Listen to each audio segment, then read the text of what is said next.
Ms. Grace Fu, Minister for Culture, Community and Youth, Excellencies, distinguished guests, ladies and gentlemen. Good morning and welcome to the Culture Academy Singapore's Second Thought Leadership Conference on Reviving and Revitalizing Cities and Spaces Through Arts and Culture. The first such conference, titled Digital and Cultural Spaces, was organized exactly 1 year ago on 7 December 2016. Then I had spoken about why and how the Culture Academy was set up by the Ministry in October 2015. And I'm happy to report that over the last 2 years, the Academy has made good progress on its objectives of deepening the capabilities of our culture sector professionals, widening our networks with regional and international counterparts, as well as raising the level of scholarship and knowledge in the arts and heritage. Since the Academy was set up, we have made good start by reaching out to more than 2,000 officers in all our cultural institutions and partner agencies through the Academy's many programs. We have also extended our offerings to more than 800 participants outside the public sector. This year, we successfully launched the inaugural run of our annual leadership program for 18 mid-level leaders across the cultural institutions under the ministry. Over an intensive period of 2 weeks, participants held many discussions over in-depth case studies and research papers while interacting with senior leaders in the public, private, and people sectors. They also benefited from a learning journey to Georgetown to further our capabilities and hopes to become a node for Southeast Asian scholarship, arts and heritage, and scholarship in these areas. The Academy has also established many connections with counterparts in and outside the region to extend our knowledge and expertise. Now our connections have included counterparts in Australia, France, Hong Kong, Indonesia, Malaysia, and the UK, and we certainly hope to extend this network. The programs created with these partners have been well received so far by participants and stakeholders. The Academy has also successfully produced 2 issues of its annual publication, Cultural Connections. This seeks to put out articles and commentaries from our cultural leaders and key international partners who share their perspectives and experiences in their respective domains. The Straits Times published 2 pieces from the last issue in its opinion pages. Our readers have given positive feedback that the publications have been useful references. So we hope to continue raising the scope and quality of cultural connections through the contributions of cultural professionals, both in Singapore and beyond.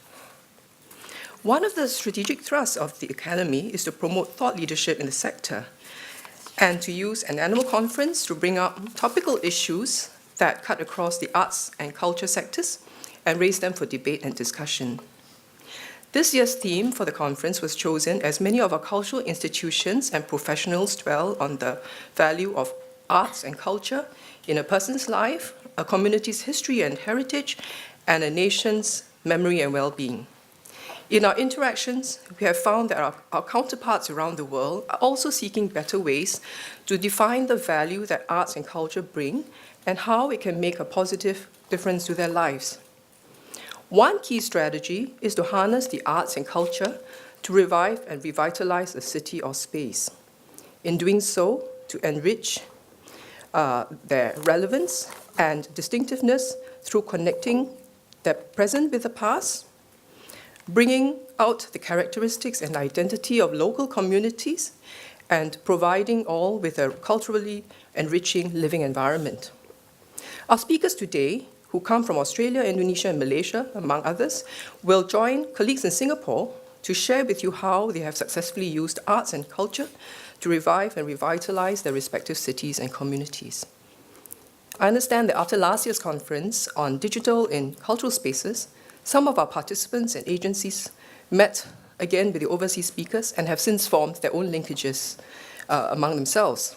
And this is something that the Academy strives to do better, not only to groom the next generation of culture leaders in the public service, but also to provide multiple platforms for professionals and administrators in the arts and culture arenas to meet, exchange ideas and best practices.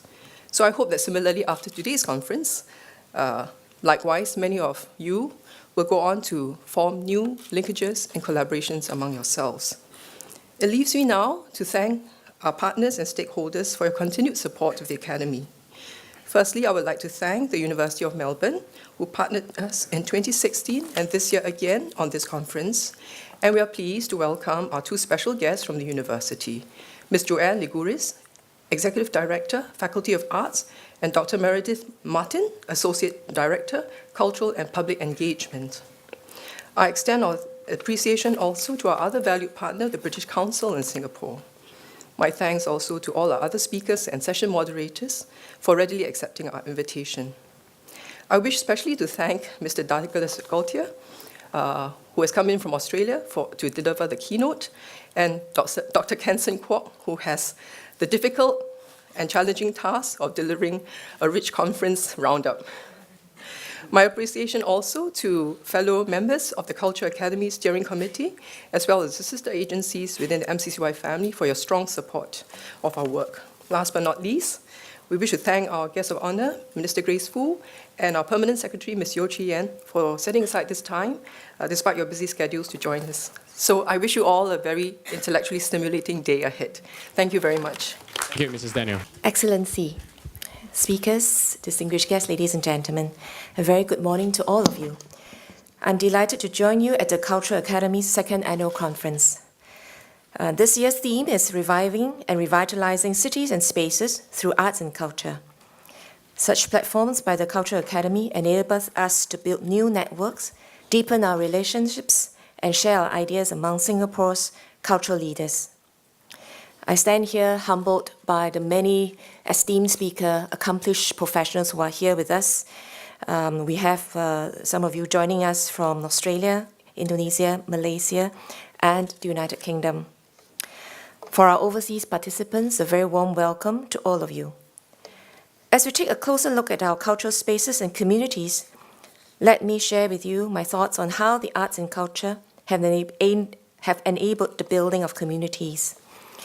As I said, I'm very humbled by the professionals are gathered here.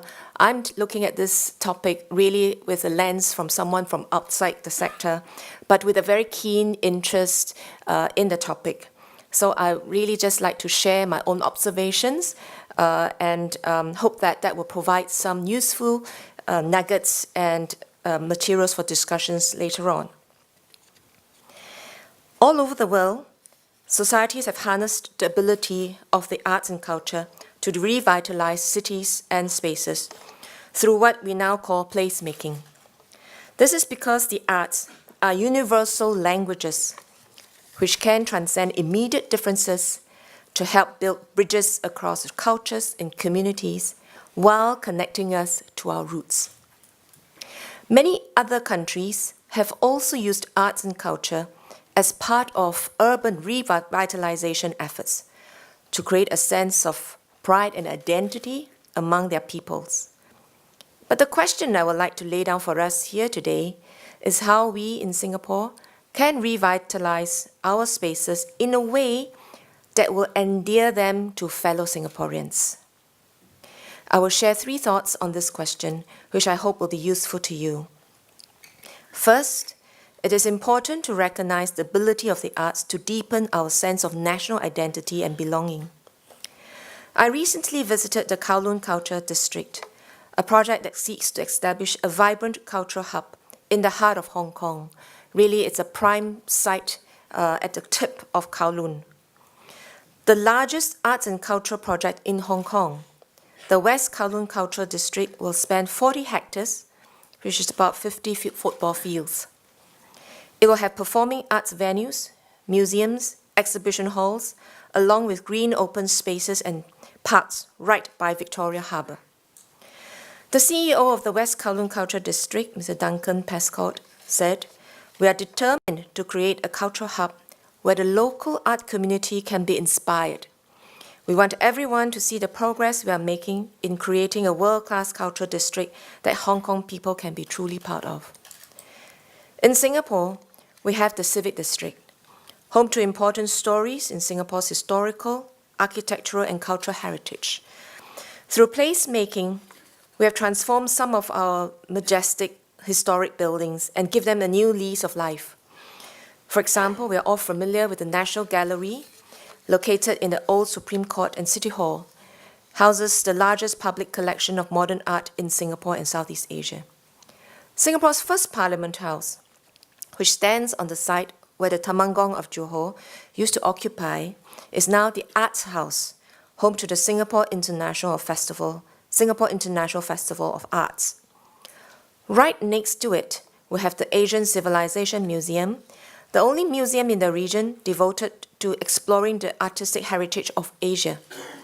Just across the river, we have the beloved Durian, the Esplanade, known for its top-notch performances and cultural festivals such as Hua Yi, Pesta Raya, and Kala Utsavam, which are timed together with the Lunar New Year, Hari Raya Puasa, and Deepavali.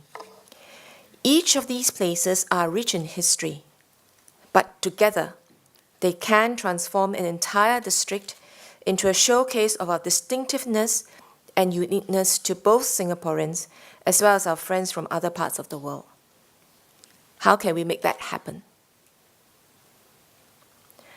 Second, the arts and culture can play a key role in bringing people of diverse backgrounds together.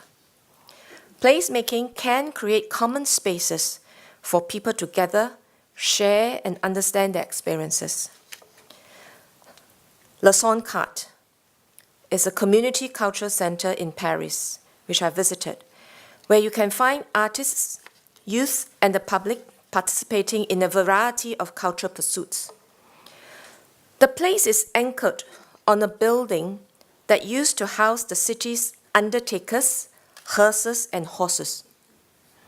After redevelopment, it is now a community space that caters to all artistic disciplines, theatre, dance, music, and also other forms such as culinary, digital, and urban arts. Located in a part of Paris with a concentration of migrant communities, Le Son Carte is also a place where social services, such as family counseling or for family that's facing family violence, for example, are offered. Le Son Carte acts as a business incubator for social and cultural enterprises. It has a space that's devoted to startups, but startups in art and cultural products and services, as it believes in being a center of research, innovation, and experimentation through creation. It is making arts and culture accessible to all, bringing communities of diverse ethnicities together, and incubating new jobs through culture and design. In Singapore, we too try to create community spaces for different audiences to come together to encourage mutual understanding and strengthening community ties. The National Art Council's Arts in Your Neighbourhood initiative and the People's Association's Passion Arts are brought to our shopping malls, hawker centres, HDB void decks, and community clubs. Our community artists, musicians, and interest groups make use of these common spaces to showcase their art and share their stories with their friends and neighbours. Everyone, young or old, amateur or professional, can participate and be inspired by arts and culture as attendee, volunteer, or performer. But can there be more? Can there be sustained activities? Third, the process of placemaking can encourage the community to actively co-create a space that they can identify with. Now, this is too hard for me to pronounce, but I'll call it the temple. All right, this is in Paris.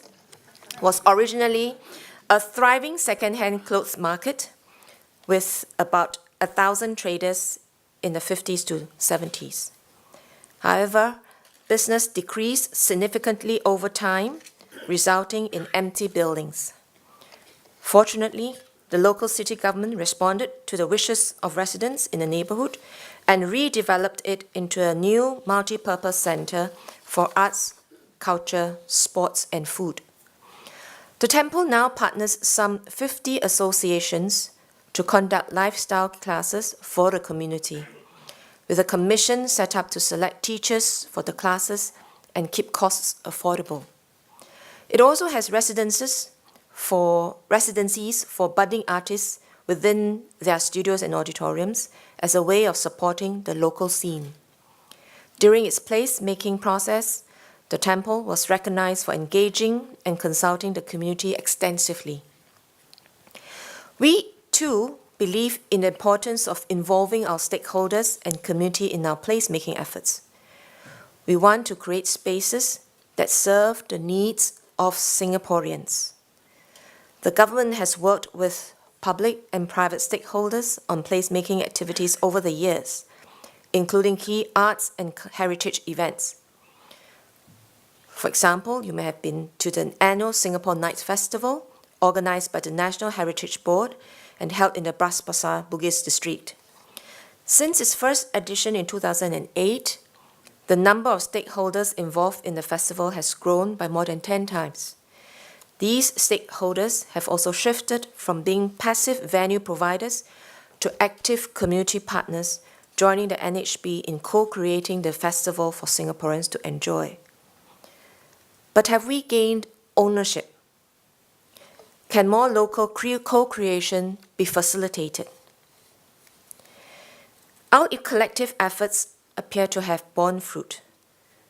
Over 5 million people visited our national museums and heritage institutions in 2016.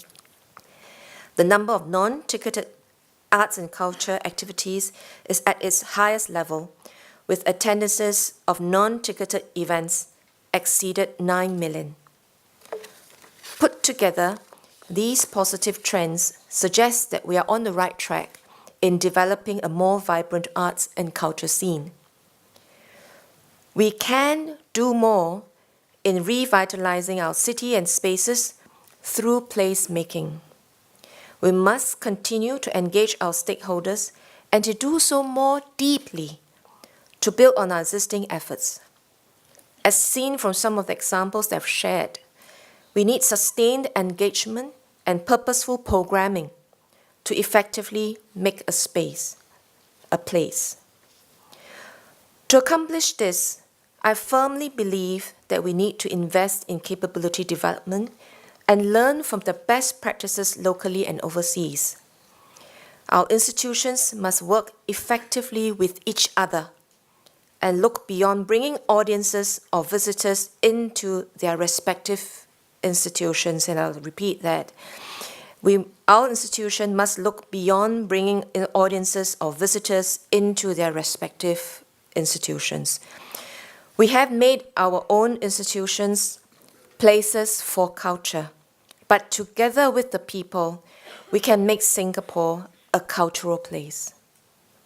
It must be a place where culture is a part of our lives, a part of our social narratives, part of ethnic identity, yet interacting with others to bring forth a new Singaporean identity. This process will require from you thought leadership, focused attention, and strong teamwork.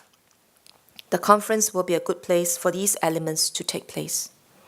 Thank you once again for joining us today, and I wish you all a very fruitful conference. Thank you very much. Thank you and good morning, and thank you for the invitation to be here. It's a great pleasure to be in the company of the Minister and Rosa, and Director of the Academy, and many distinguished friends from around the world and in Singapore.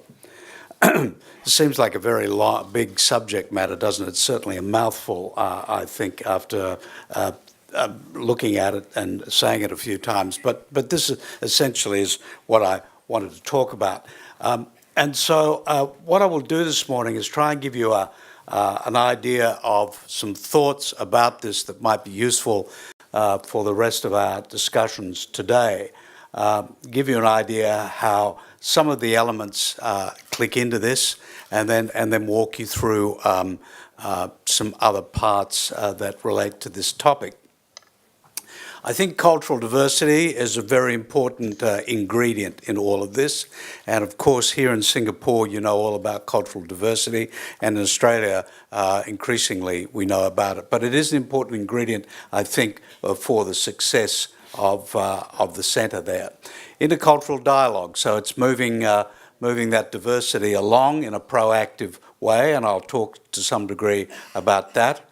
I'll talk about the cultural organisations, people, policy and places. We heard the Minister talk very convincingly about the role of places and precincts in particular.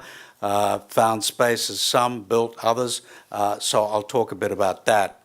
I want to talk about networking the region because, and the globe, because when we look at intercultural dialogue, there's no question that we need strong platforms. And I think we've seen them for years internationally, pretty much driven out of America and Europe. But increasingly, we're seeing these sort of international platforms gather pace in our part of the world. I'll talk, a case study is probably a bit highfalutin. I'll talk a bit about what I've been concerned with in this area over the last 10 years, because it's what I know best, and I'll make a few points to that in that regard. And I'll also talk a bit about future opportunities. But to start with, I'd like to talk about cultural diversity. And some of you may know the document, which is the UNESCO Charter on Cultural Diversity. It's really a great document, and it reminds us of the importance of this factor, and certainly central, I think, to creating places and spaces and creative cities, and really taking a much more stronger view about the role of cultural institutions in our societies, that this is important. So I'm not going to read these to you, but the first one you can see relates to cultural diversity as a source of innovation and exchange. This one talks about relationship to good civil society, and I'll come back to that. And you know, I think that one's a key one for cultural institutions and industry in general. This talks to the benefits the cultural diversity brings with it. This one talks to the mechanisms of how we support cultural diversity. And this one talks to something that I've already flagged, and that is the reference to intercultural dialogue. And this talks to who should be responsible for nurturing it. Now, it's not a very long document, the Charter, but I do recommend you go, if you haven't had a look at it recently, to go back and take a good look at it. It's a good aspirational document for work in the cultural industries and for good civil society in general. So you know, what was penned in 2005 is still very much relevant to today. So what were they suggesting? Well, you know, there are many courses of actions there, but in terms of supporting cultural diversity. But here are a few that I pulled out for you. The last three in particular, I think, are germane to the practicalities of our cultural institutions and in their responsibilities to respond to creative communities, and in doing so, contribute positively to creative cities.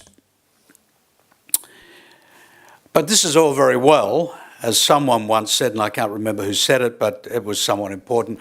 They said diversity is being asked to the party, but inclusion and interaction is being asked to dance. So the question is how we move on from that fact in front of us of cultural diversity and our aspirations to use it in the best possible way. So, you know, intercultural dialogue is the connector, a key issue, I would suggest to you, for cultural institutions and creative cities. So what are the responsibilities and opportunities for cultural organisations in this regard? Well, in this view, and in my view, and I think in most people's view these days, sees our cultural organisations with a much more central place in our communities, and brings with it the need for change and what we do and how we do it. And the questions in this regard for the cultural institutions are these. Where is the political will? Who's in charge? And are we looking mainstream or marginal? Now, what do I mean by that? Well, it seems to me that if we have cultural institutions that are committed to a central place in good civic society, driving creative cities, then that will has to come from the very top. It has to be part of a policy. It has to be issues for policy makers and for politicians, so that that's driven down and clear for those people who are carrying out the policies. What are we talking about when we talk about who's in charge? Well, it's not just those boards and practitioners such as ourselves, but who produces the culture and for whom? Whose stories are being told? Whose stories are being told on stage and in exhibitions? And hopefully when we're looking at mainstream versus marginal, then it's not just a question of just lip service to recognition of cultural diversity, but that it is brought in a very strong Arts for All program. Now, that's not a new invention. You've seen, I think, many organisations and countries worldwide embrace this idea of arts for all. But in a very genuine way, that does mean inclusivity. It means a very broad church. So, when we look at the responsibilities and opportunities for cultural organisations, how do we break that down? Certainly programming, there's no question in my mind that the best cultural organisations are program-led. Whether they're museums, whether they're galleries, whether they're performing arts organisations, the question is programming should be front and centre. That's what we're about. And certainly when we look at creative cities, when we look at work that we do in creating cultural precincts, etc., again, program-led, absolutely fundamental. In terms of decision-making and governance and staffing, do we have that sort of diversity that represents the cultural landscape? I'd say in Australia, we're working towards it. We're not quite there yet. We've only got to look at some of the boards of our cultural institutions, and we'll see that it's pretty much rooted back in the 20th century. But things are changing. And the question of the creative voices, are they the right creative voices? Are they being heard? Do they have a role in the decision-making in the places and spaces? And also the question of creating spaces. It's a question of thinking again outside the box, but in a place where diversity and various groups will feel safe and welcome. I want to quickly talk about technology. I think you talked about technology last year, but the fact is, in our business, our enterprise, as with everybody else, there has been and is going on a transfer of power from producers to consumers. This is change on an unprecedented scale. It's continuing. It's unstoppable. And I think we have to accept that some of the models that we digital models that we look at, have been quite destructive and disruptive of existing structures. And our enterprise, our industry, our approach, what we're doing will be no different. Technology is embedded, with future generations, no doubt about it. And the changes for creatives, I think it's true, have been massive. And much work will happen in and around mobile technology, which will dominate. So all of that is a huge influence for us, and I think we ignore it at our peril. The other question is sustainability, looking at making sure that all those connections, because if you think of the value chain, education, training, production, dissemination, distribution, documentation, preservation, media coverage, and then looking at how all of that is supported, interconnected, these are the things that we need to think about. In terms of cultural diversity and intercultural dialogue, spreading the word, articulating the ambition, talking about it often and owning the narrative is really central to this enterprise. And measuring what we do and benchmarking against not only what's happening in our own community, but importantly on an international basis as well. So where does the responsibility lie? Well, of course, it lies with us all. But as I've said before, I think in this case, in terms of really making sure that cultural institutions are effective and take their place in a culturally diverse community and make a contribution, that directive has to come from the top, along with allocation of resources. As I said, we need to articulate the ambition, sustain the artists.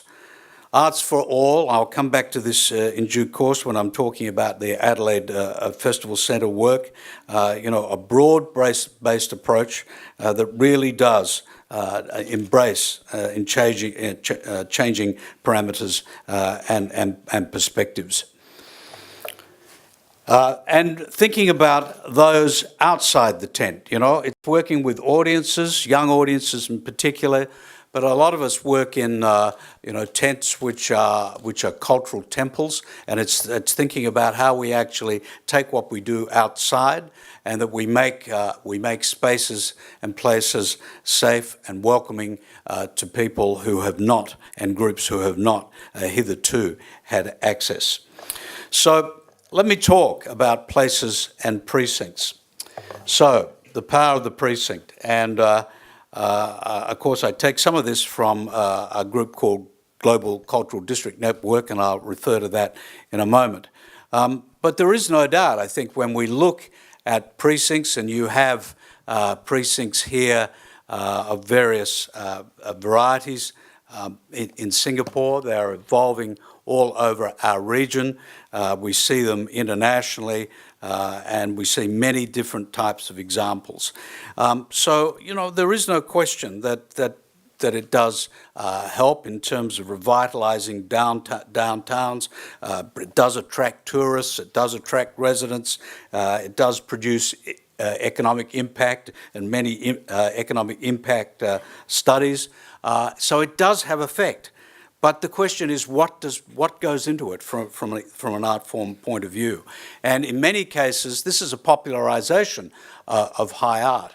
And when we're looking at spending a lot of money on building high art institutions and buildings, we have to ask ourselves, how do they fit into this popularisation of culture, which is a much more democratic kind of process than I think we've seen in the past? And what about the buildings? Because, as I said, arts buildings often is not as much about civic ambitions as incentives as they are as looking after cultural perspectives. So all of these things we need to think about when we're driving these precinct possibilities. And it is true, I think, that when you look at many of the precincts worldwide, what we're seeing is strong aggregations of public, private, and cultural leadership and energy devoted to this idea.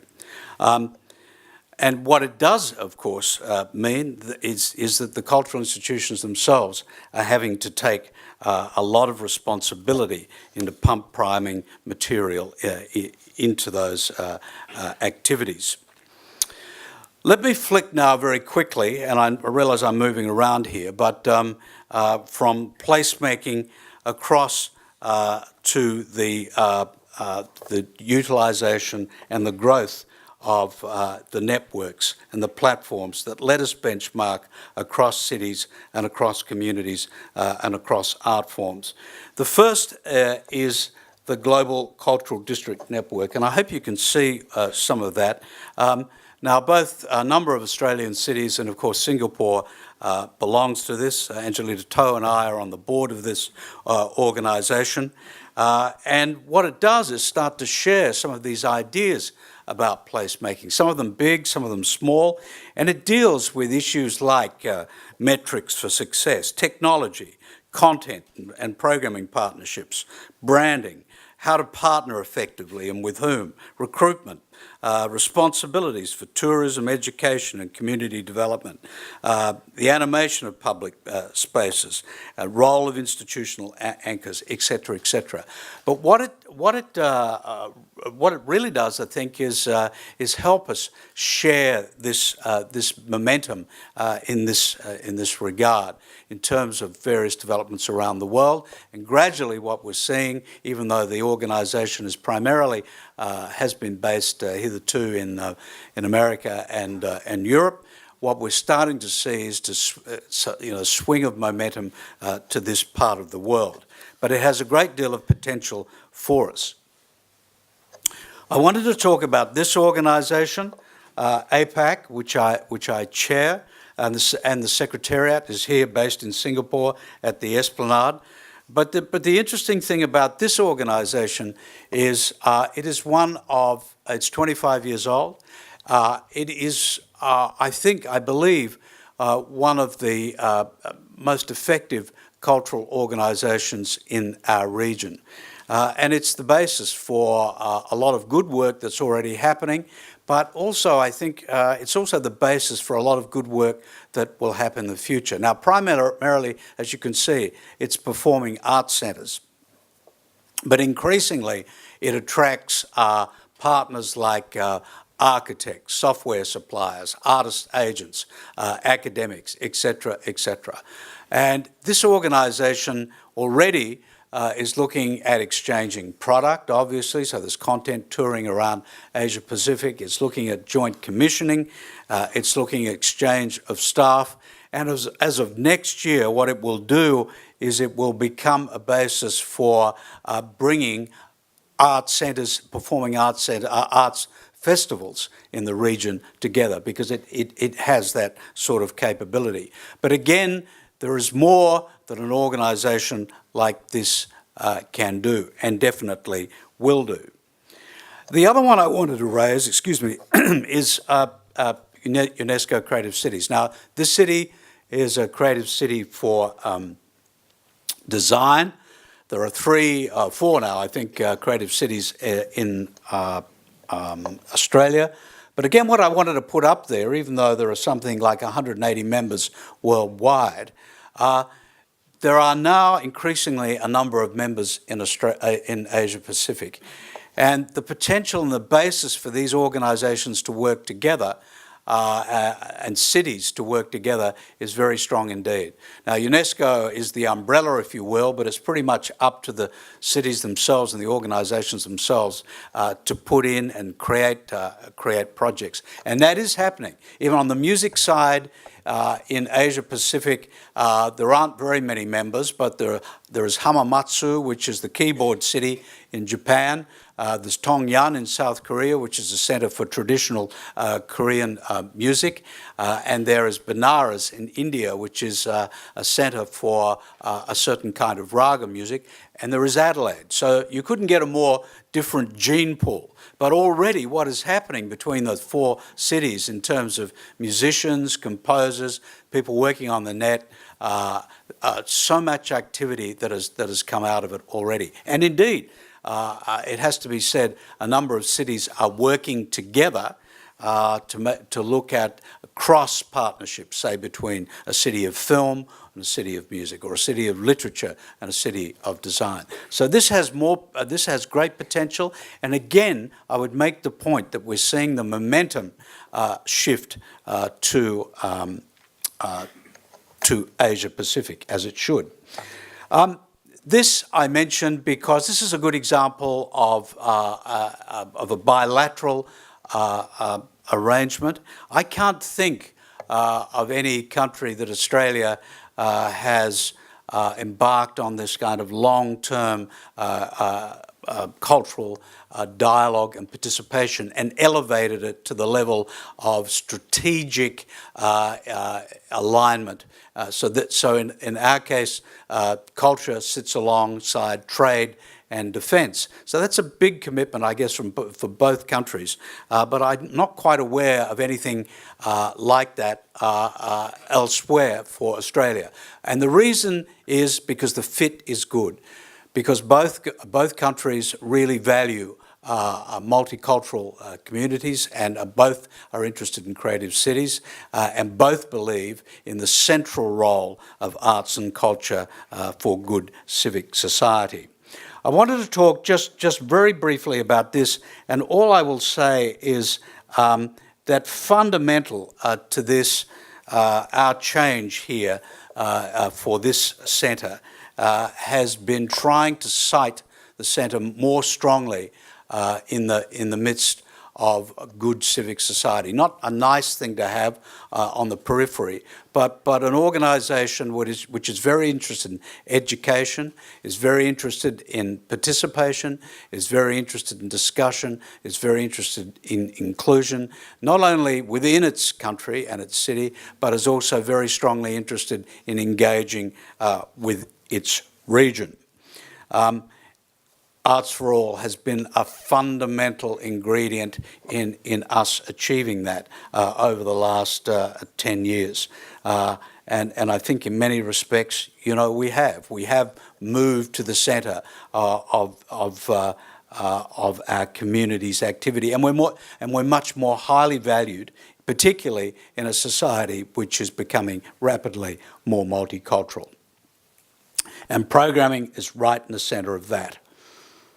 And again, it's taken the buy-off of stakeholders right from the very top, from the governor of that state to the premier of that state, all the way through, and universities, partnerships right across the board.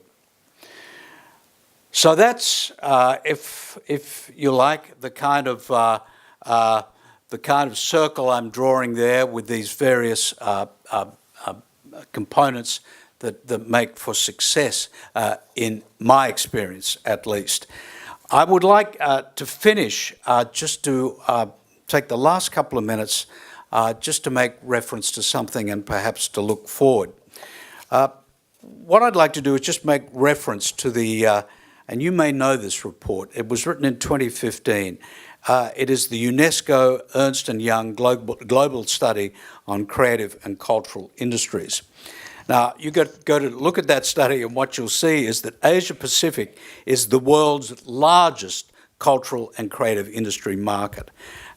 In that year, it achieved $743 billion in revenues. It sounds astounding, but you know, well, you have to believe UNESCO and Ernst & Young, I guess. 12.7 million jobs, and what it described was, it said, cultural and creative content drives the digital economy, and the digital economy is accelerating the diversity of culture and creation. And it said, cultural production is young, inclusive, and entrepreneurial. It says, culture boosts cities' attractiveness. And it says, the talent is the lifeblood of culture and the creative industries, which goes to show, of course, that Richard Florida was right all along, that the 3 T's are important: talent, technology, and tolerance.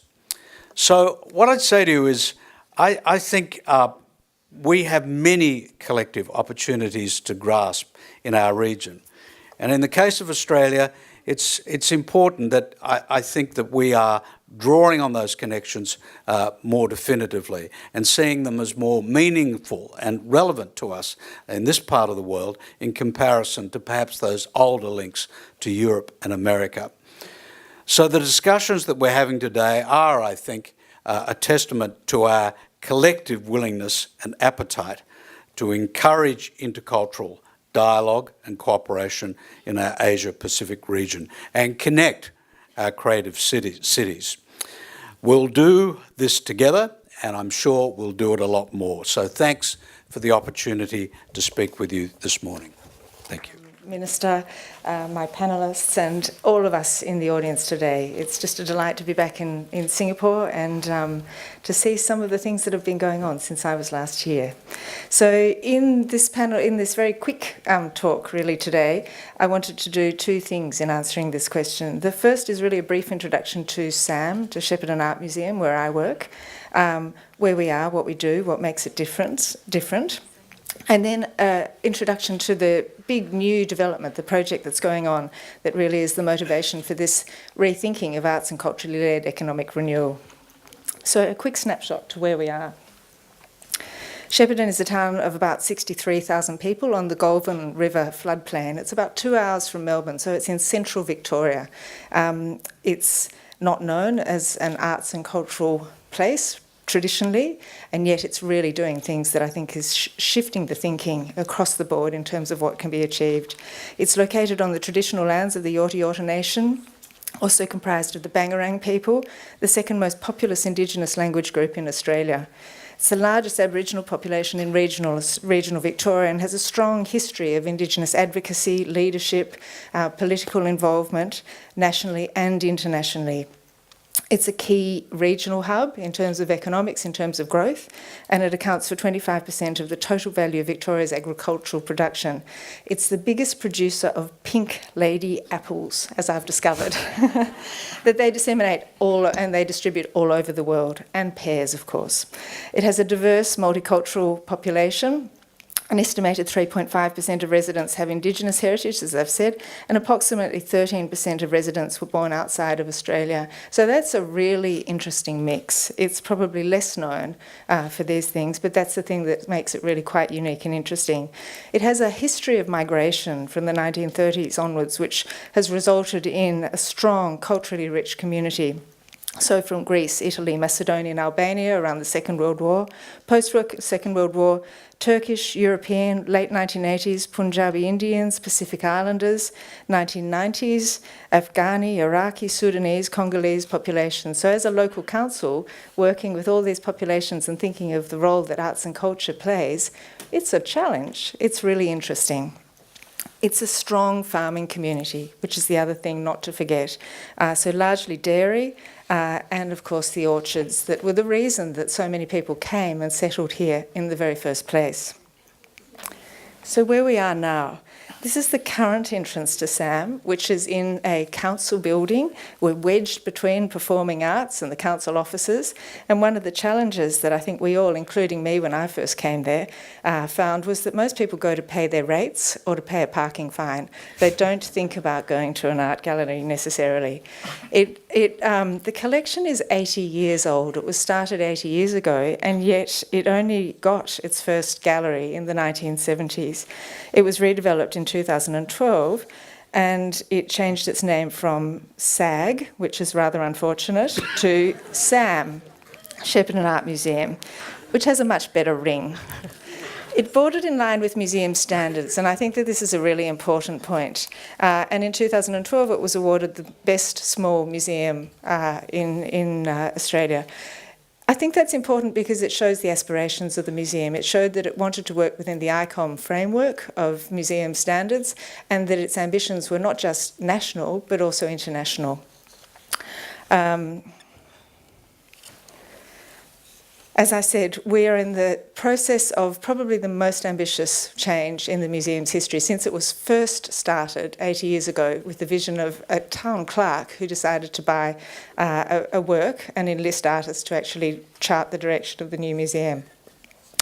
What we're building is a standalone new museum.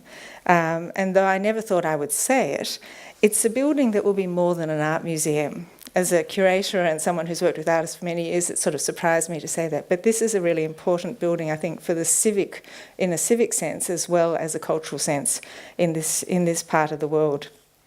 It will include a visitor information centre and Keilor Arts, which is the local Indigenous arts centre. It'll have places to eat, hold functions, events, places for community to meet and gather, and it will provide an important community gathering place and facility. So it must be a place that brings people together through arts and culture. Our exhibitions and the programming, of course, drives this, but then we will have a whole range of other activities designed to engage, inform, inspire our visitors and really encourage them to continue to get involved as part of a way of a good life, a way of being involved and how they want to live their lives, attracting people to the region. Most importantly, I believe, it also has to be a place to have fun. It has to be something that you almost forget why you're there. So you realise in hindsight. It needs to be a driver of jobs and economic growth. And at the moment, we're visited by about 37 to 42,000 visitors a year. Projected opening year will be around 100,000. So in terms of visitation, in terms of KPIs that we talked about, visitation is a key driver. But importantly, it will do a number of other things in terms of professional development and enabling people to think of the arts and culture as a viable place to work, to live, to be involved in. So I'll talk a little bit more about that. But before I do that, I wanted to talk about what it is we're doing now and who we are.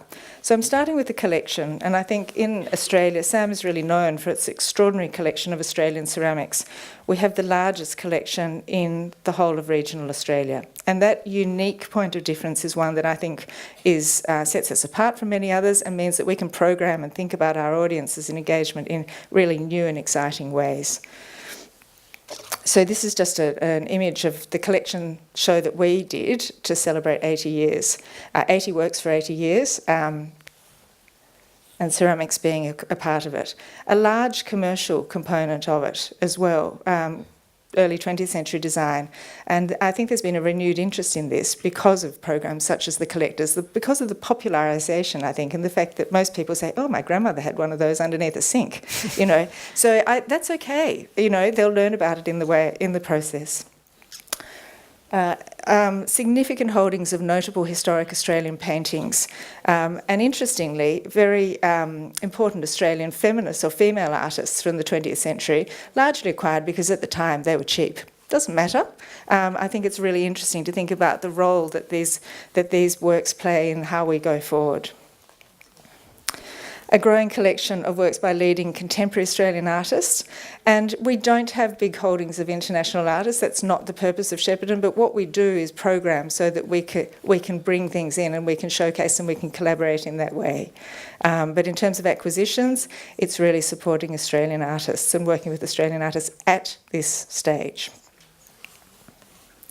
We have very significant holdings of Indigenous Australian ceramics, and they've largely been developed through 2 awards, biannual awards, and that enables us to talk about place, talk about history, living cultures, and where we want to go together in a really interesting way. These are 2 of our, I always get this wrong, your right? No, anyway. One of them is the artist Jenny Orchard, who won the Sydney Myer Australian Ceramic Award recently, and the other is the work that was created called Midden by 2 local Indigenous artists which won the Indigenous Ceramic Award. The first time that those artists have ever put something into this award at such a national level.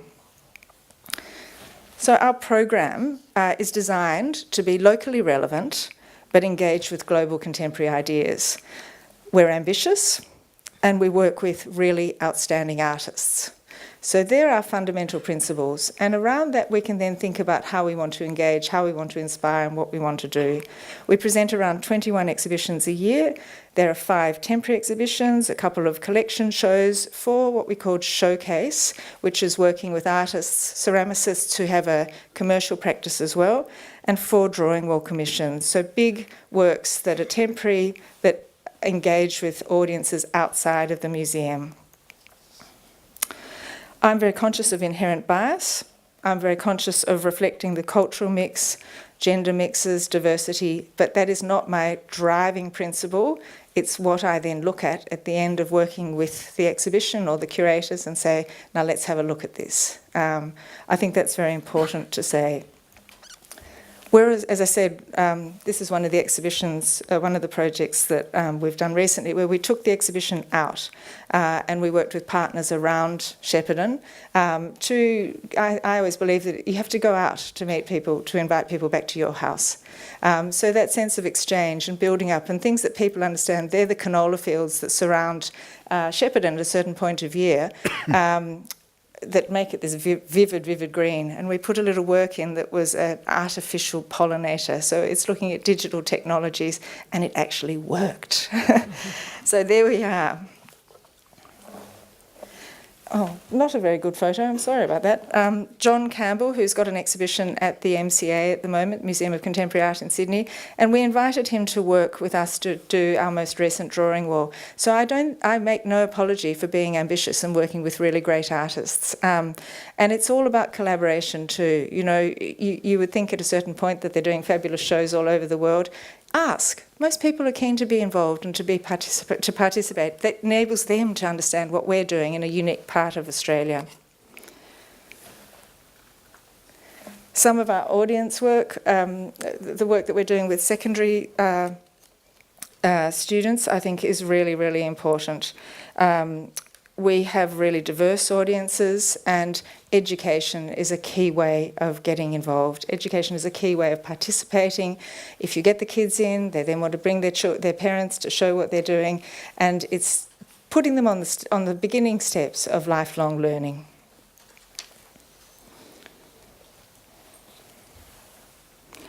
This is just another shot of our collection show that I talked about that we had on. And one of the initiatives that we've just done is start a SAM Scholars, looking at how we keep students in secondary school and then with the ambition to actually go through and continue to tertiary education. So we've worked with them, we've mentored them, and we've given them opportunities to work with students, with all of the professional staff at the museum. Another image of us going out, we worked with the Chinese community in Shepparton, most of them from non-mainland China. Many of them had never been to the museum before. So we had a hot pot dinner where the artist designed the menu, and it was a great leveller as the mayor of Greater Shepparton and myself and other members dipped our food in to eat from the hot pot. Great conversations. So I think art really has the capacity to really shift conversations in a way that can't happen sometimes elsewhere. So as you know, we are in the detailed design stage of building a new museum. This is the location, and when we started it and when we were getting people excited, we just put our logo there and disseminated that quite widely. So it was not an uncontroversial decision, but it's one that I think now, after 2.5 years, has really changed people's hearts and minds. There was a business case that was developed, and when I started as director, it had been endorsed by council, but everything had to be done. So we had to raise $34.5 million. A recommendation was to change the governance model from council-owned and operated to company limited by guarantee. We needed to develop start working on the transition plan of how we would shift from a rather small organisation to one that could actually do what everyone hoped us to do. We could do. And of course we needed to think about programming, and partnerships again is absolutely key in thinking about how we would shift. So it was more than a national ambition. We ran a architectural competition. Local council is very interested in procurement, which is another word I've heard a lot about in Singapore. And there had to be a transparent process. So I would normally go and, as a private sector person, invite 3 people to put in, an idea.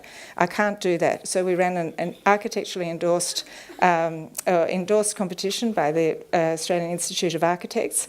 We had 88 applications from not just Australia, but all around the world. The expert jury selected 5, which was a really interesting process. We held a public exhibition, and over 1,000 people made comments and came, and way more than that came to see it.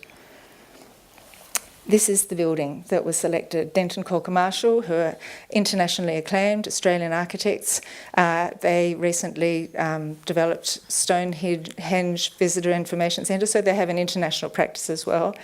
And the building really needed to be, local council likes to call it iconic. I think we have a lot of iconic buildings, but it does need to be a landmark building. It needs to be a place that demonstrates its ambition, that brings people together, it's a meeting place, it's a place that fosters pride.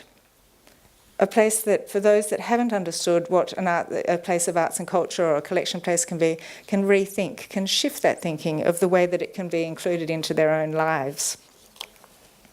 It's the first building that you see as you drive from the south into Shepparton, and I think that it really is one of the most exciting and visually exciting places in Australia. It's on a wetlands, it looks across to a river red gum forest, as you can see, and on the top will be a fabulous bar, which I'm also thinking will be a very good revenue raiser, because of course I need to raise a lot of money from this.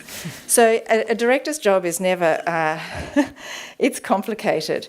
We were successful in raising significant amount of the funds through local council committed to borrow $10 million. From that I could leverage state funding and federal funding of a further $10 million. There are always interesting discussions and very valuable discussions with government partners of I'll give you 5, no, I need 10.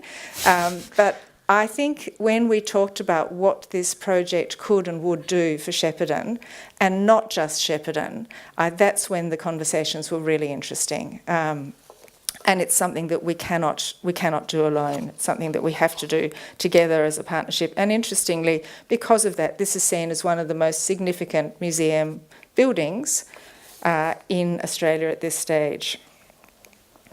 I'm just showing you a couple of images. So as I say, we're working with the architects at the moment, developing detailed design. It should be finished in March. We will then start building. The building is estimated to be finished and open and ready and grand openings in 2020, probably the end of 2020. The ceramics collection will be embedded throughout the building. So it will be something that is a living, breathing museum, something that you form a part of the collection and the exhibitions, if you want, by simply being in the space or walking through the space or walking around it. The architects see it as a form of land art, and I think that's an interesting thing in itself.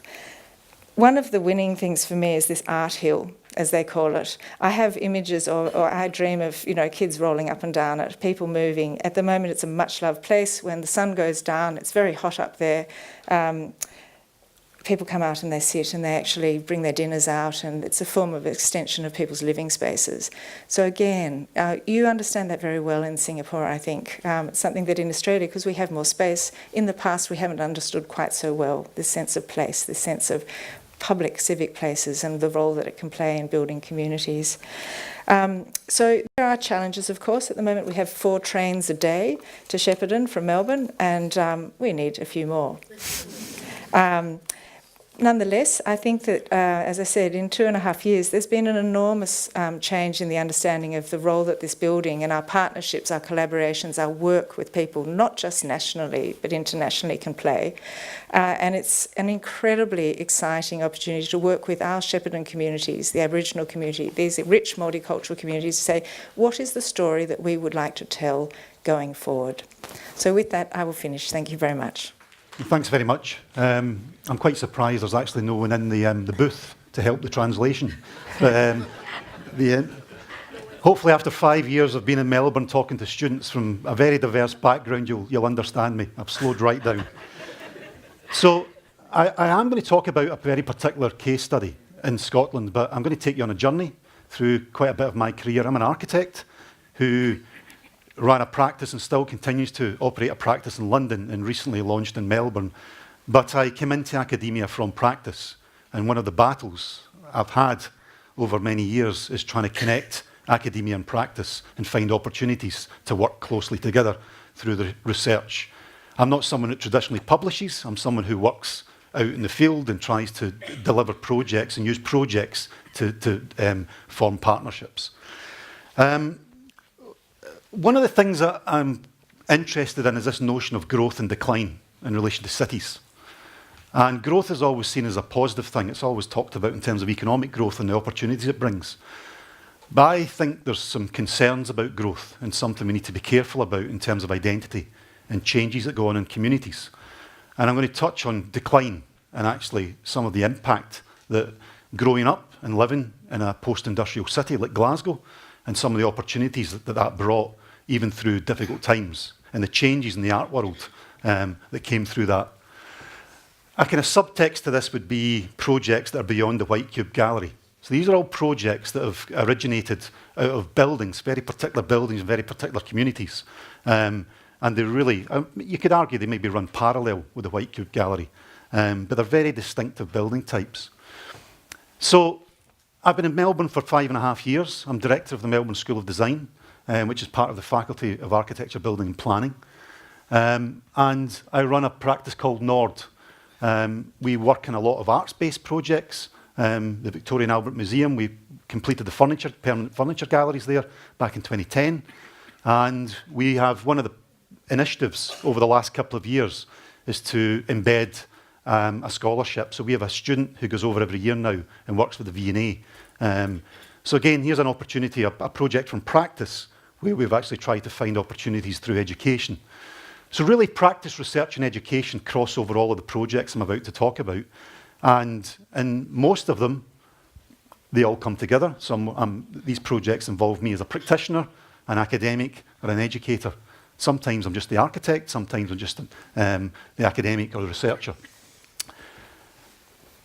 To give you an insight into the School of Design, so I'm in charge of a whole suite of built environment master's programs. So all your typical architecture, landscape architecture, construction, property, urban planning, urban design, architectural engineering.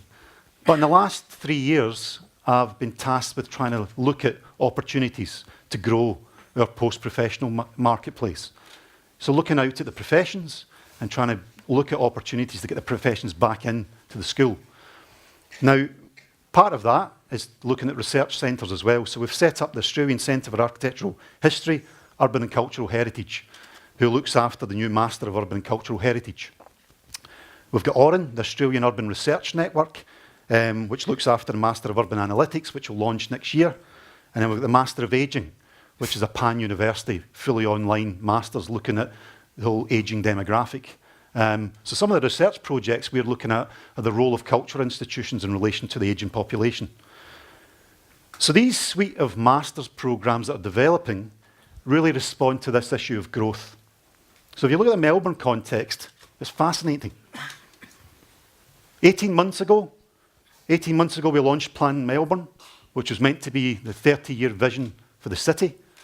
So it was projecting a population of 8 million in 2051. 18 months later, the new statistic is 10 million. And it'll probably change again in the next 6 months. So if you consider the population at this point in time is only 4.8 million, we're not even halfway there. So the physical shape of the city and the social impact of that is enormous. So this idea of the livable city, which Melbourne keeps winning, I think it's 7 years in a row it's won it, is deeply under threat. What kind of city is Melbourne going to be in the future? And these are all great statistics. I mean, the NGV, I think, is now number 19 in the world for visitor numbers, something like 2.6 million last year. Incredible for some of the huge cultural assets, but the impact in terms of the social impact and the communities that are affected by this is incredible. I think just interesting to look at Singapore and look at the population per square kilometre and the expansiveness of Melbourne as a place. This is just a selection of what's in the planning department. So these are just a fraction of what's been built in the future over the next few years, probably in the next 3 to 5 years. Towers, vertical expansion, which we're seeing as the globalised city. These probably look like towers over here. They look like towers in London. They look like towers in New York. So we've got a generic globalised architectural culture, which is impacting on the character and identity of these cities. The big issue is street level as well. What's happening at the street level and what's happening to the communities that are being displaced around here. This is a fantastic image. This is Sydney Road, one of the most culturally diverse parts of Melbourne, looking back towards the city. So it's a retail strip surrounded by this suburban sprawl. And here's where the change is coming. So as the city gets more expensive, the densification, where we're going to fit this 5.2 million people, is all in this middle ring. So this bit's going to change dramatically. And some of our heritage is going to be impacted, and some of our communities. So one of the projects we've been doing with students and researchers is to go out into these streets and embed ourselves. So we've been taking over shop units and running semester-long studios and workshops with community groups, retailers, practices, and industry. So these are one of the shops in Bridge Road in Richmond, which we occupied for 12 weeks. And we brought in industry partners and consultants and worked with community groups to try and rethink these streetscapes to avoid this generic globalised architectural impact. One of these projects has led to Footscray Arts Centre, a really distinctive part of Melbourne, and an area which has gone through incredible change. One of the concerns for Footscray Arts Centre, which is allegedly Australia's longest running community contemporary arts centre, which started in 1974. It represents an incredibly diverse group, 130 cultural groups, speaking 150 languages. The gentrification of Footscray is deeply concerning to the arts centre and its roots. So one of the projects we're doing with them is trying to work on this notion of the precinct, which we heard about earlier. Trying to understand not about what goes on inside the centre necessarily, but trying to think about what happens around it and the physical and social impact of that on the future of the arts centre. Who are their community in the future? Who are their patrons? And already, over the last 2 years, we've seen a dramatic shift, particularly in the Indigenous community, moving out of Footscray. So what is the impact for an arts centre in the future is one of the things that we're looking at. So this is both a research project, it's also a studio we run with students, and hopefully we'll get to impact and influence some of the development that's going on in the area. Now I'm going to take a step backwards out of Melbourne and back to Glasgow, where I started my education. So I grew up in the 1970s and the 1980s in the deindustrialisation of a lot of regional towns and cities in the UK. Liverpool, Manchester and Glasgow, probably three of the biggest ones that went through such major transformation and decline.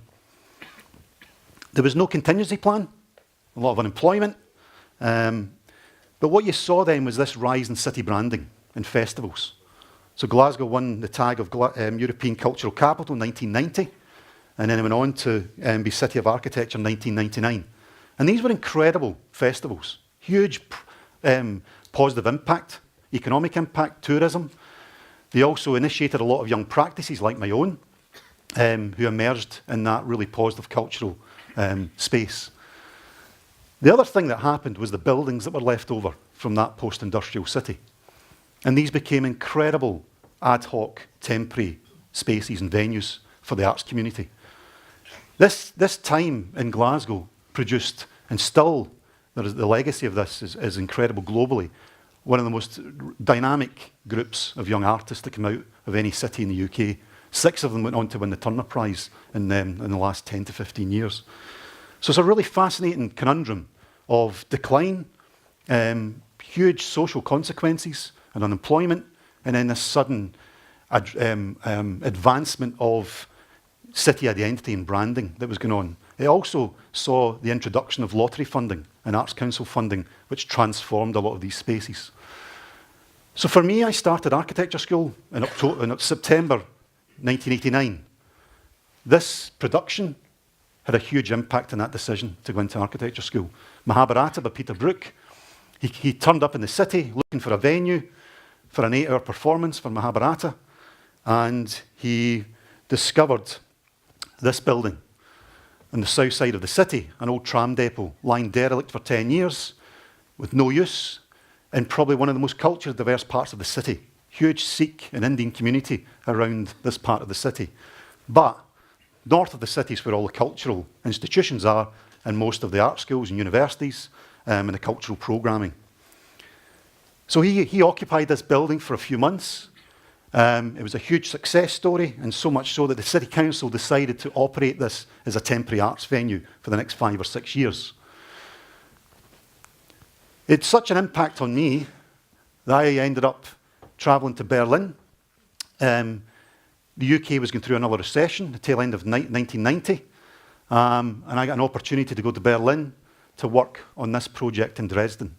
So for 3 years, I got to experience and work on the refurbishment of Hellerau Theatre. Now, this is an incredible building. Its history, its social history is fascinating. If you look at the gable, it's got the yin and yang. But so I think it had a 13-year lifespan from 1911. It became a cultural hothouse. It's credited with being the origins of modern dance. Every creative from around the world descended in Hellerau to experience theatre and performance and dance in this building. But you'll see there, the yin-yang was removed as the Soviet army moved in 1945 and replaced it with the Red Star. So from 1945 to 1991, it was occupied by the Soviet Army. And then we got the opportunity after the Soviet Army moved out to work with the local community to transform it. And it's fascinating. This has become, I mean, there's an annual festival now. It's the heart of the community in Dresden. The cultural programming around it is quite incredible. So I worked on that for 3 years.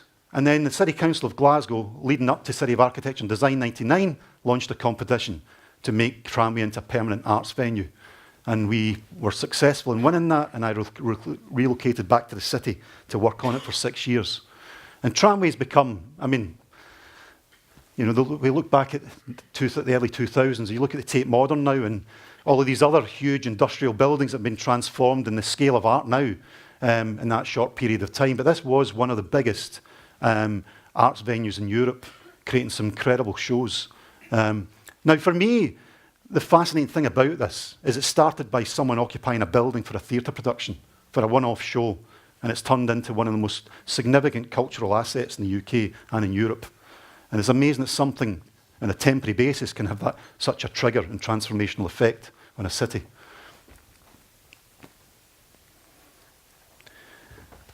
Tramway was hugely successful, but one of the problems with that community was it was an introverted building and an introverted culture. It didn't tell you on the outside of the building what it was, and it had no relationship to that Sikh and Indian community or the wider population around Govan Hill, where this is. I then got involved with an arts organisation called NVA at the tail end of the project, and I brought them into the project and said, look, we really need to address this issue of community.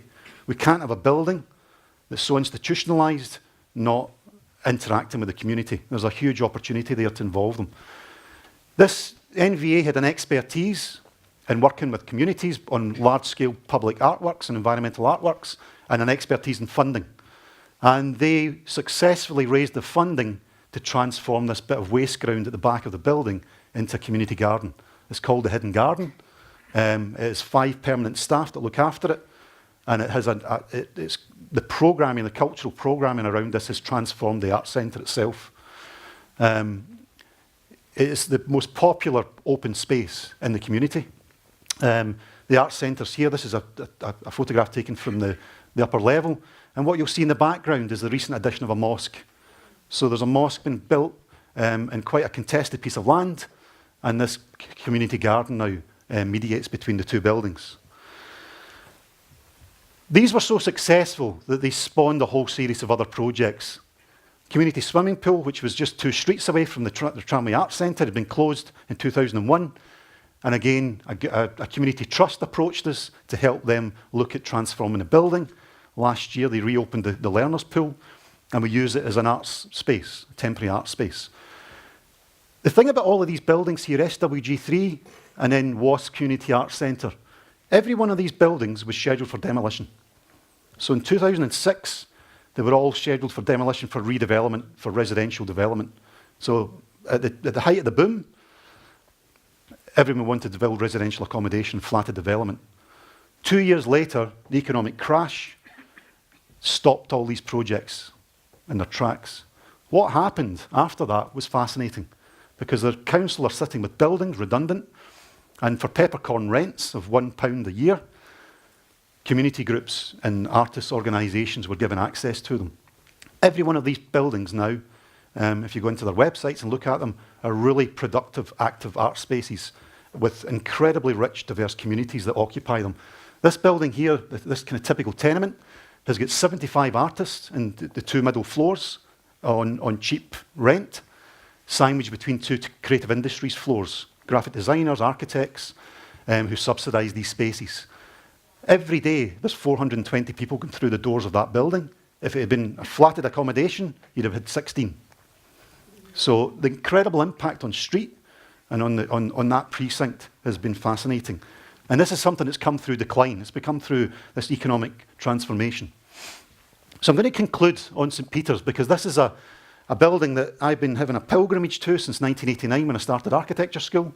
I've watched its decline, and it's been quite a tragedy, but we are now in a really positive place with it. The Invisible College refers to a creative research cluster that I'm part of. Kilmahev is the estate. It's a 14th century managed woodland. and St Peter's is a Catholic seminary building. It was built in 1966. It's 35 minutes drive from the city centre. It splits one of the most affluent communities in Scotland with one of the most deprived communities in Scotland.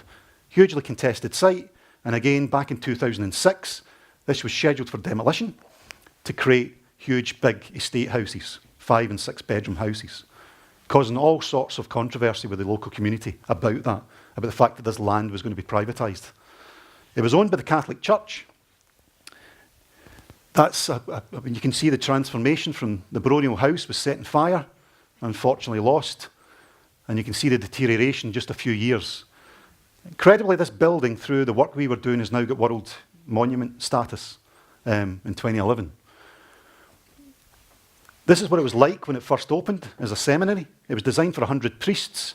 It didn't get above 33 because of changes in the Catholic Church at that point in time, who were going through their own decline. An amazing building, won all sorts of architectural awards. But what happened is that we've been campaigning for a long, long time about this building to try and protect it and raise its significance, which is difficult because as an architect, we get nostalgic about these buildings. The community didn't see value in it the way we did. The blind spot for us is we were looking at a building and not the landscape. And when NVA, again, we got involved with NVA, the arts organisation, NVA said, look, you're missing a trick. Let's look at the landscape context with this. No one talks about it. It's a ruin in itself, and it's got as much presence and importance. In 2009, we put forward a proposal to the Culture Minister, who was looking for a submission for Scotland and Venice. And we pitched that we wanted to take this building to Venice. I think she imagined us literally taking the building to Venice. We were very vague about what we wanted to do with the funding. And when we won the bid, we decided to take 35 people from the local community to Venice with us. So we used the funding not to design an exhibition, to take people over there. So for 5 days, we spent in November 2010 in an old redundant church in Venice with this mist coming down. We debated for 5 days what to do with this site and this building. So we had about 25 representatives from the community, both communities. We had people from Historic Scotland. We had international guests. And this is where my relationship with Melbourne fostered. We had a landscape architect from our faculty who came over for that discussion.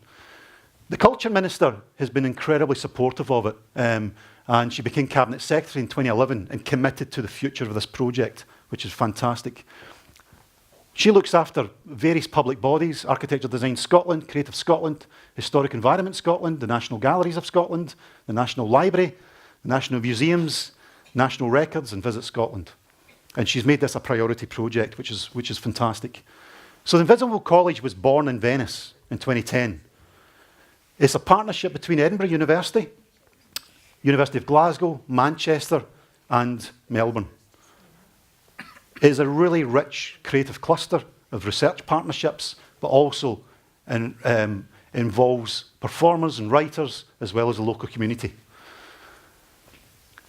We secured in 2011 Arts and Humanities Research Council funding to formalise the Invisible College. And then for the next 12 months, and the programme was really set up to connect research and communities, but also to connect communities with research, which is a really important thing to understand. And 280 projects were funded through this Connected Communities programme.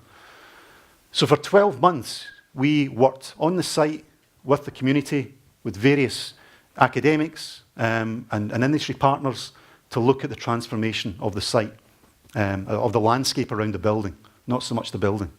And we come up with a whole landscape strategy of renewal.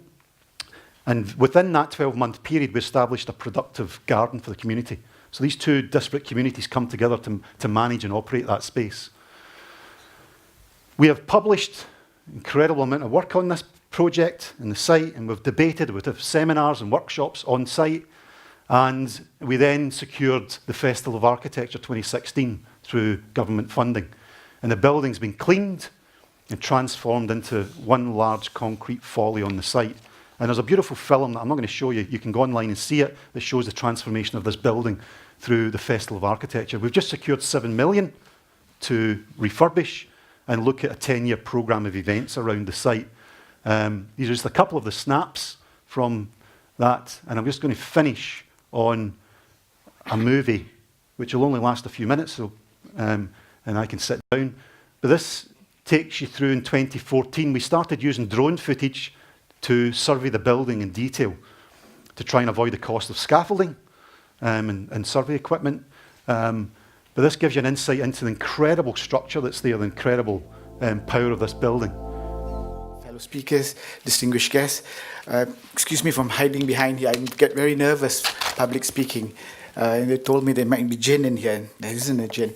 My background is I studied town planning in Manchester.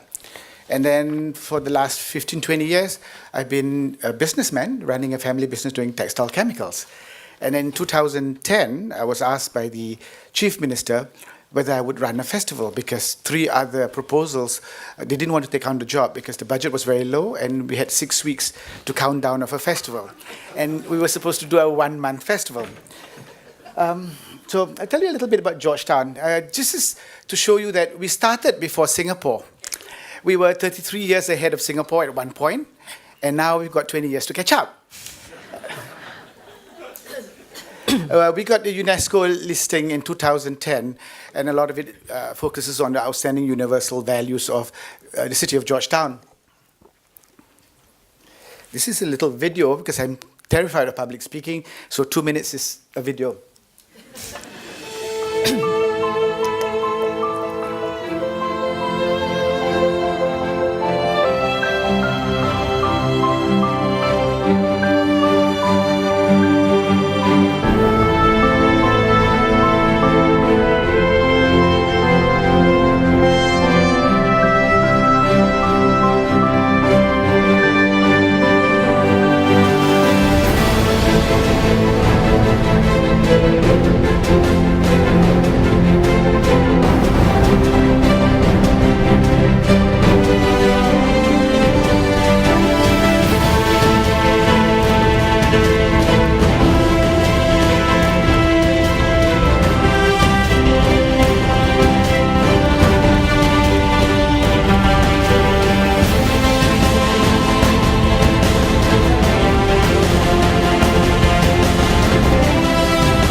So we just finished our festival.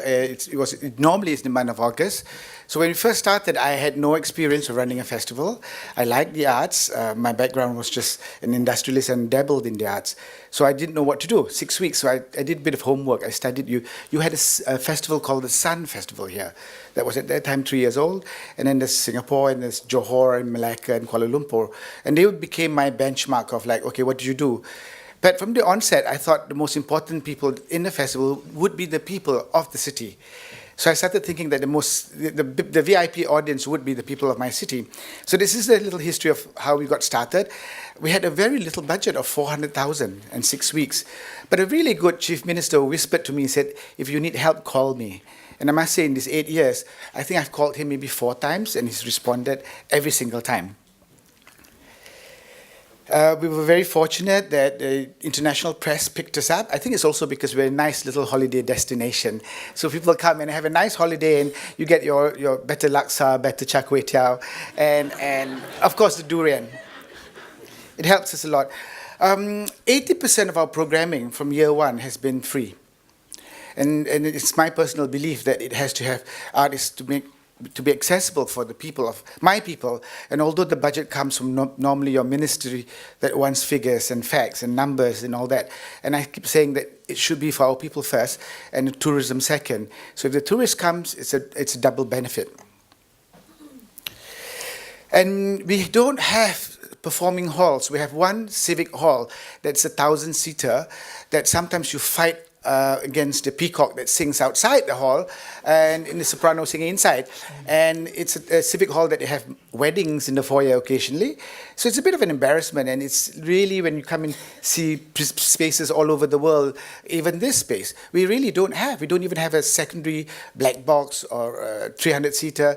It's a difficult struggle. So what became a major handicap was, like, we didn't have space, so I had to do everything wherever I could find space. So we looked at houses, street, places, people's homes, and whatever we can convert into a performing hall.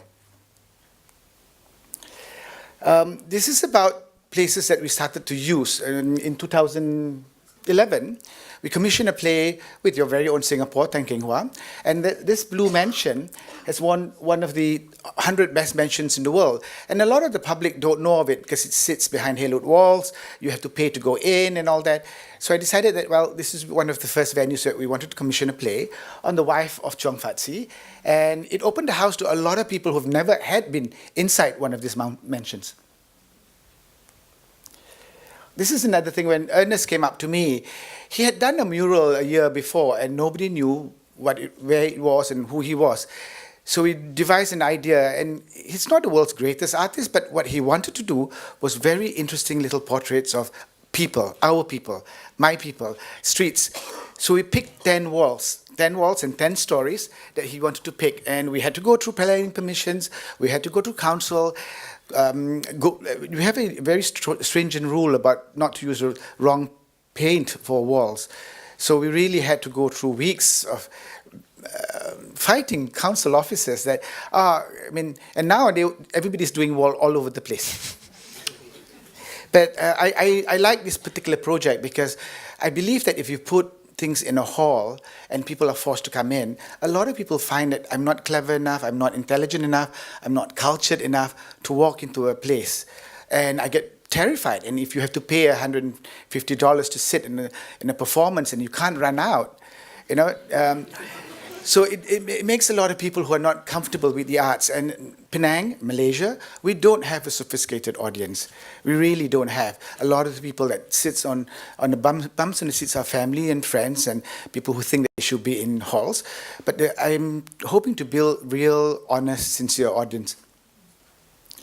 And then in 2012, we have an old fort that I thought would be fabulous for performance, and we commissioned Silat. Is a martial art of Malaysia.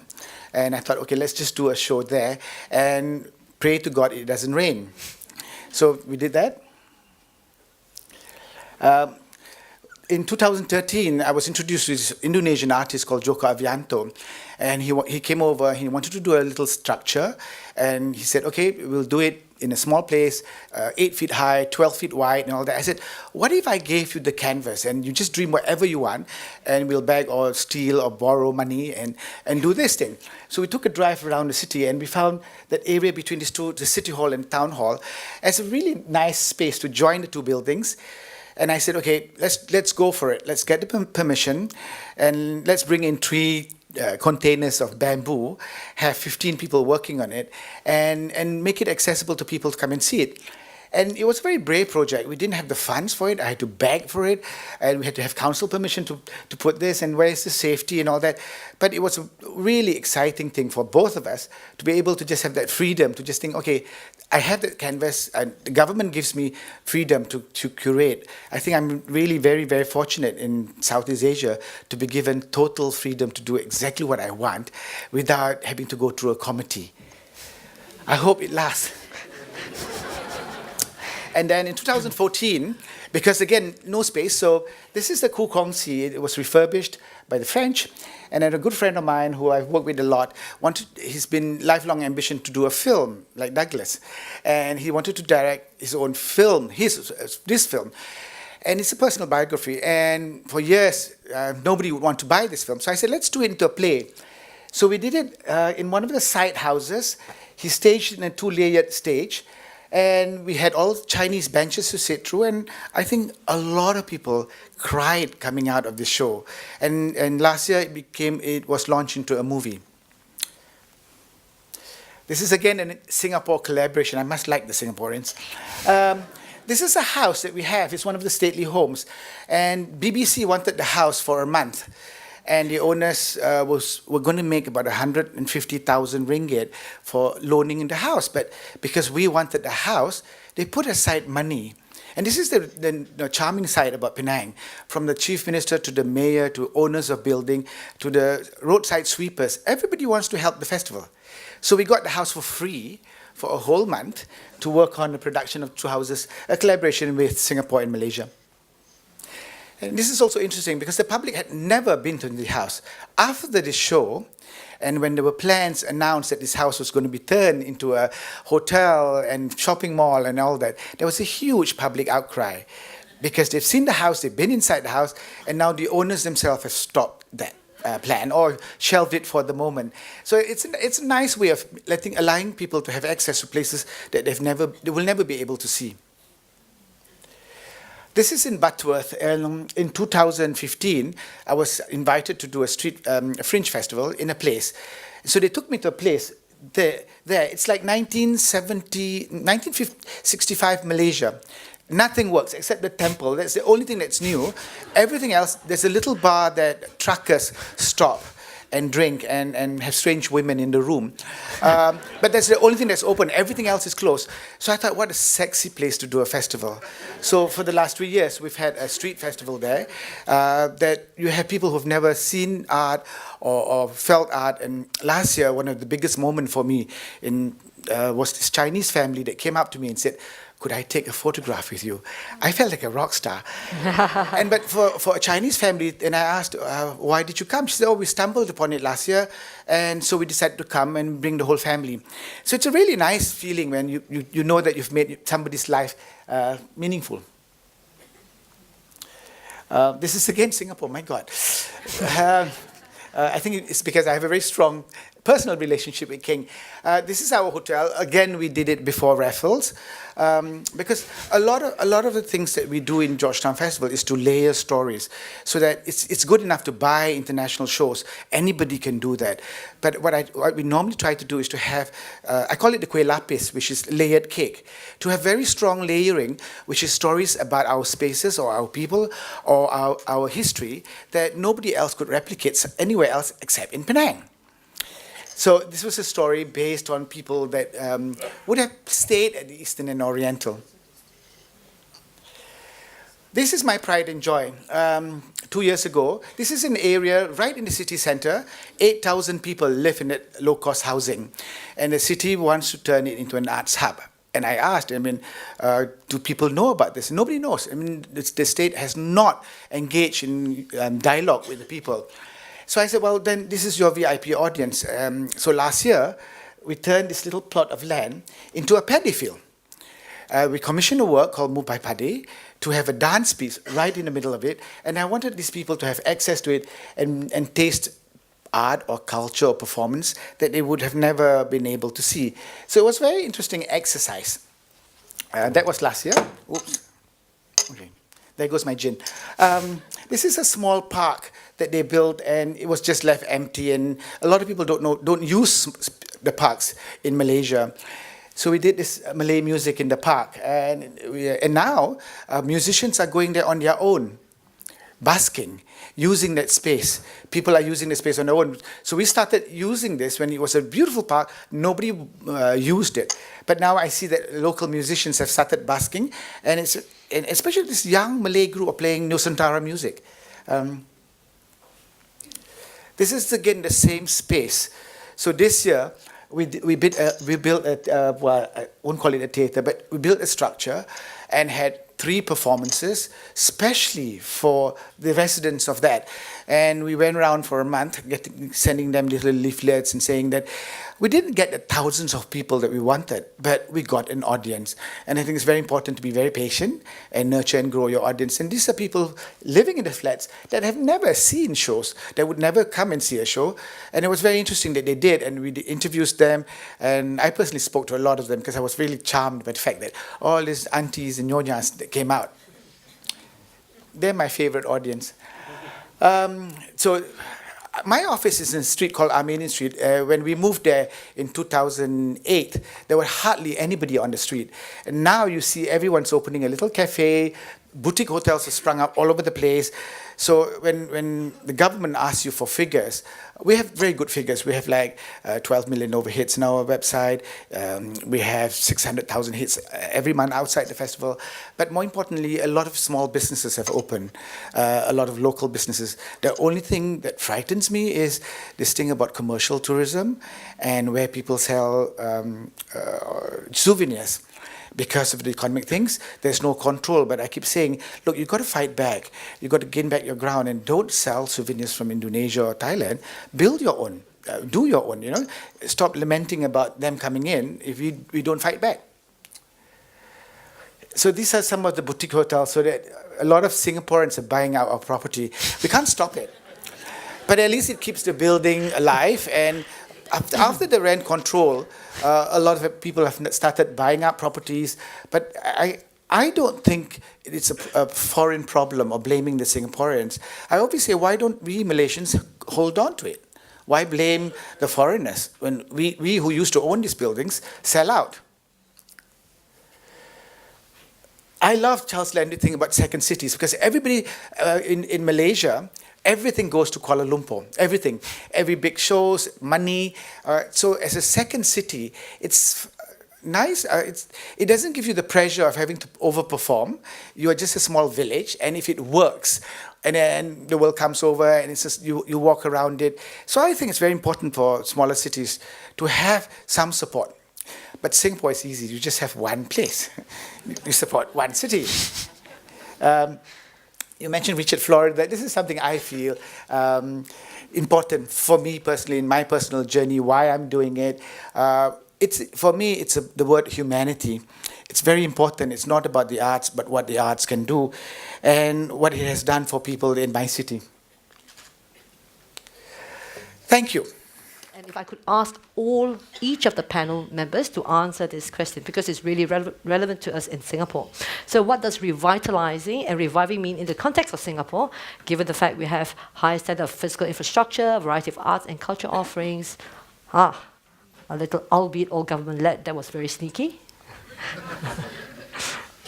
If I could start with Douglas.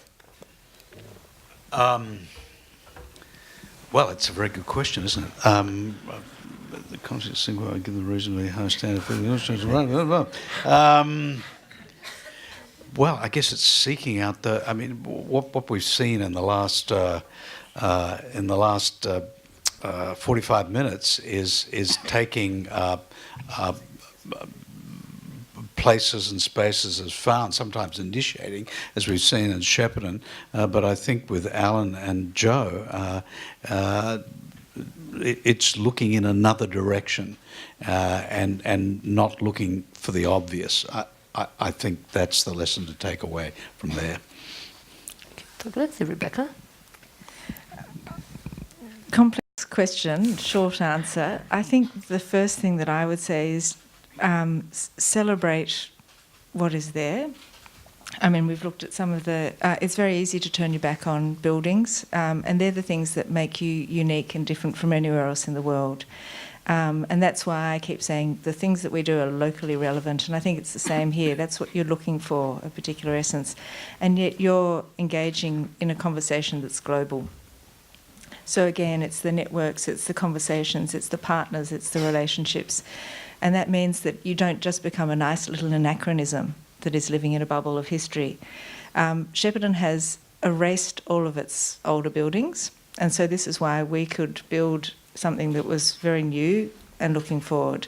But we had no cultural history that existed except the people So that's the other thing, linking it back to the people, linking it back to the place, and it's the stories and the people that I think are the things that people remember as well. I think what the person's asking really, I mean, given the fact that it seems everything's new, everything's good, what exactly are we trying to revive and revitalize? Here or? In Singapore. Yeah. In your opinion? I think, particularly this visit more than any other, I've been struck by the multiple histories, the multiple stories, the significance. You know, we have the benefit of looking back and looking at those histories that have been forgotten or overlooked or consciously erased. And with the benefit of hindsight, they're the stories that we're giving equal weight to, and that we have the capacity to do. And I think that that's something that we all need to do, whether we're a small regional town in Victoria or whether we're Singapore, because that's what is. We live in a complex world. It's not. There's no single single voice.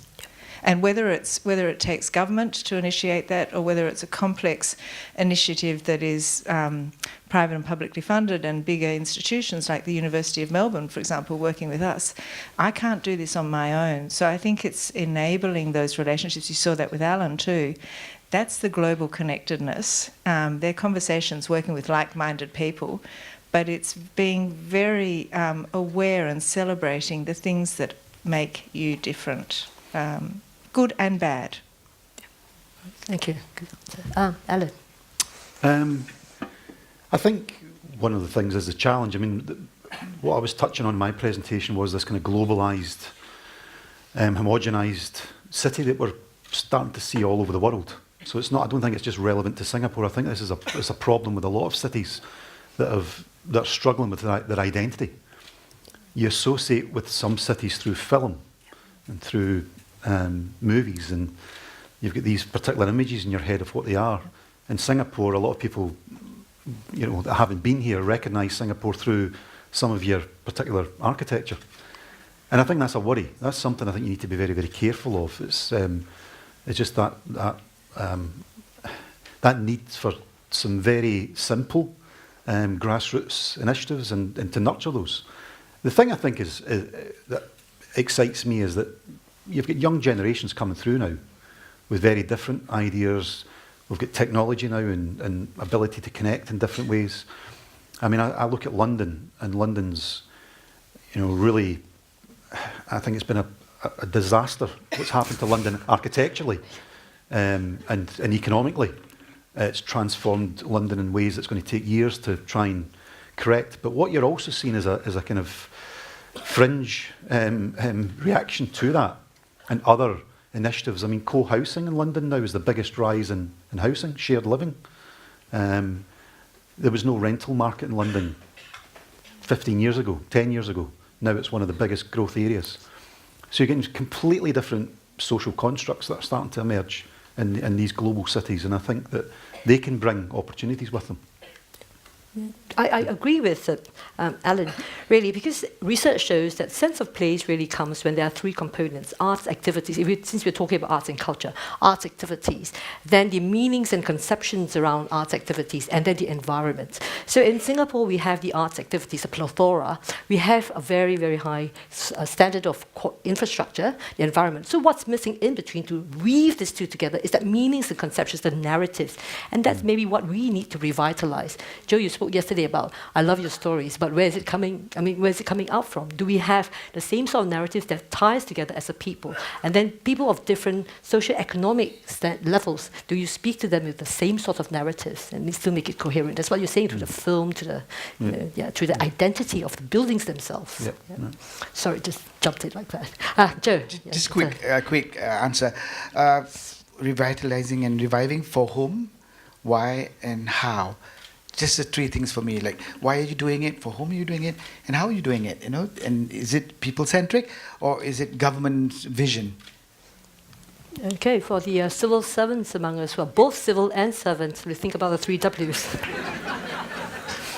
Okay, can I go back to just one more question? I don't know how to go back to that screen. This comes of being born in the 1960s. Okay, I'm just going to take the next one with the highest number of votes. You see, even millennials can't handle it.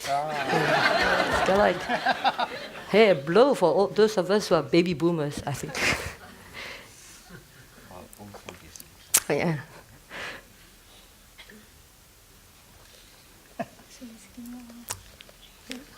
Another lesson, do not rely on digital technology alone, yes. Okay, next harsh question, again, is directed to all panelists. Do you think that there should be more cross-city, cross-cultural exchanges and mergers when it comes to reviving cities, or would that dilute each city's arts and culture scene? Same but different, you know. When we learn from best practices, and we start putting the same things together, do we then contribute to a homogenized scene? Yeah. So they say for all panelists, and I'll now reverse the order, starting with Joe. We live in a very global world. It's like a one Benetton now. How do you draw boundaries now? You know, like us in Singapore, us in Adelaide, or okay, maybe Scotland is a long way away, but we have a colonial history. So I think it's very healthy to start opening your doors and learning and sharing. I'm for cross-cultural exchanges. Okay. Yeah, I mean, all the projects have been rich in their making, have been projects that are very cross-cultural and yeah. So I think it's a positive, huge positive. And it won't contribute to that homogenization? Look, I think notions of identity are really important. I mean, I think it's something that's becoming more and more important. But identity is a very complex. You know, where do you start with that?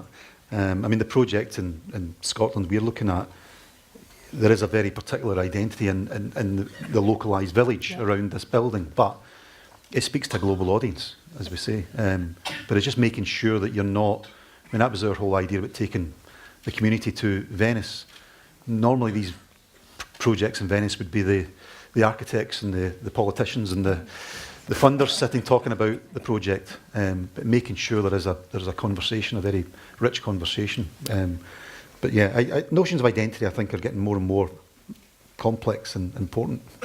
Okay. Thanks, Ellen.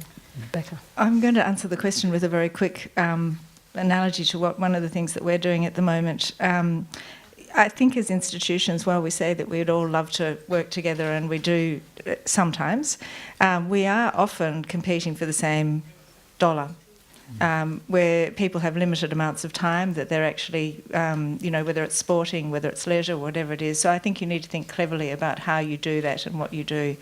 Often, we've done 2 projects recently that we're working on. One is that we want to build up, so people, coming back to this idea of who you're doing things for, we want to build up audiences that are internal, so within our region, about an hour geography of driving. So one project that we're doing is working together with 4 different organisations, and we'll put on a series of exhibitions at the same time to hopefully boost not just tourism, not just visitation, but a sense of, in north central Victoria, there are things on your doorstep that you can be a part of that are free, that you can engage in, hopefully inspire you and think about without going somewhere else. So that's a motivation for working together. Each of us has a regional difference. So it's about telling a story, a whole story, with regional specificities. We're doing a similar thing with Ballarat Art Gallery, Geelong Art Gallery, and some of our major, they're much older than us. As I said, they're gold rush money. We're just a young Turk, And interestingly, it was Shepparton was always seen as a sort of funny things that people were dismissive of for Shepparton are the things that they're most interested in now. Our multicultural history, our Indigenous history, and our people. So again, by partnering with them, we gain a breadth across a geography, and yet we're being very conscious that we have a unique voice to, and story to tell. So I think it's always a risk, but sometimes the funding enables you to do something that you want to do, so you make that opportunity into something more. Well, I think it's both. I mean, on the spectrum, we were talking before about digital. I mean, we're involved in projects through UNESCO Creative Cities, which enabled all of those cities of music to be involved through digital, interaction. And yes, there is a lot of conformity and globalization approach, but that's the way it is, and that's what we're facing. So that's it's a good thing in many respects. But the other end of the spectrum, I mean, we're just restoring an old theatre, which is part of our portfolio asset. It was built in 1913. Australia had a chain of theatres under the Tivoli brand. There was one in each capital city. They were all knocked over except for the one in Adelaide. Might say a lot about Adelaide, I don't know, but good or bad. But anyway, this theatre we're restoring. This, and it's a major restoration project. It means a lot to our city because embodied in that theatre are remarkable stories about when that theatre opened, during the First World War, what happened in that theatre, the ridiculous stories through to 20 dancing dogs on stage, to a very famous cricketer, a guy called Don Bradman, who's very famous in our country, who wrote a musical which was performed there. So yes, there have been some great performances, but actually that theatre in all sorts of different ways, some ways non-theatrical, means an extraordinary amount to that city. And in pushing the case for a $70 million reinvestment in that theatre, those stories, those connections, those particularities have actually been very germane to getting that project up and running. That's the other end of the spectrum. Thanks, Douglas. All right, we have just this amount of time. So I thank all the speakers for their very insightful presentations. We'll try to, Singaporeans like to get their value for money, right? We'll try to answer these questions at some other session. If not, we'll just allocate it to different speakers and they will give you a written answer, as in Parliament. All right, so you can just join me in giving a big hand to all our panel speakers.